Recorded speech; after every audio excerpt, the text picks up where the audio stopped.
Okay, goodie guys, no, meron tayong service dito na LG. So, ang problema nito guys, ayaw mag-drain. So, ito nga may tubig pa sa loob. So, nilagay natin siya sa spin.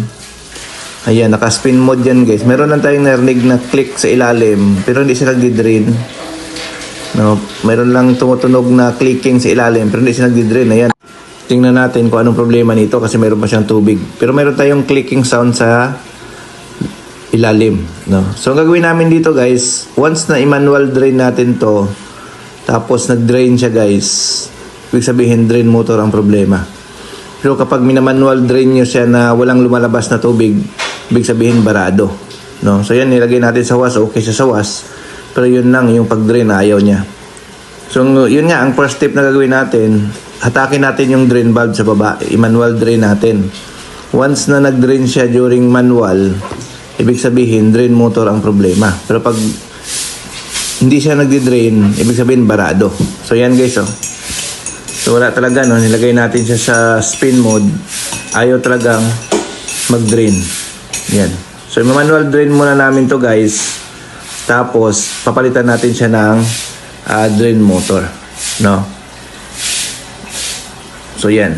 So, nung manual drain kasi natin, nagdi-drain naman siya nung manual, no? So, kaya na-confirm namin na drain motor ito kasi nga, lumabas naman yung tubig, no? Kapag ay nahatak natin dito sa ilalim, lumalabas naman siya.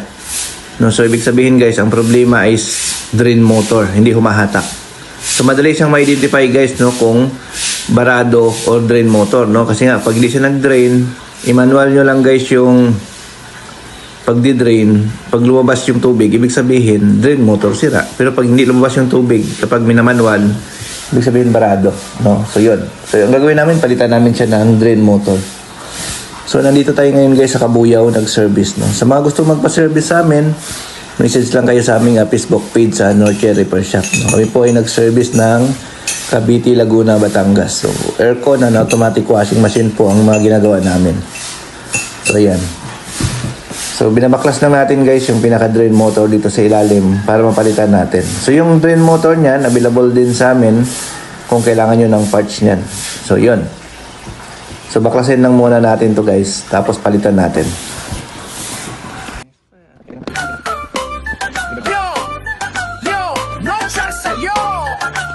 Pag washing machine mo'y sira, may master na mag-aayos, tara.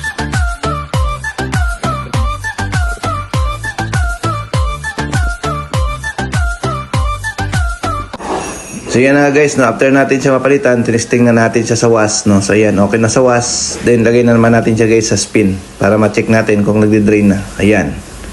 So yan, no, may tubig yan guys. Tingnan natin kung mag-drain ito, no. So yan. Tingnan natin. So tingnan natin kung lumalabas na yung tubig dito sa likod.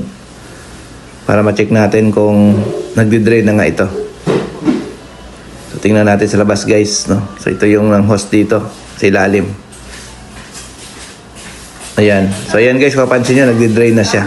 So, yun, no? So, drain motor po ang naging problema nito. So, yun, no? Okay? Thank you. Bye-bye.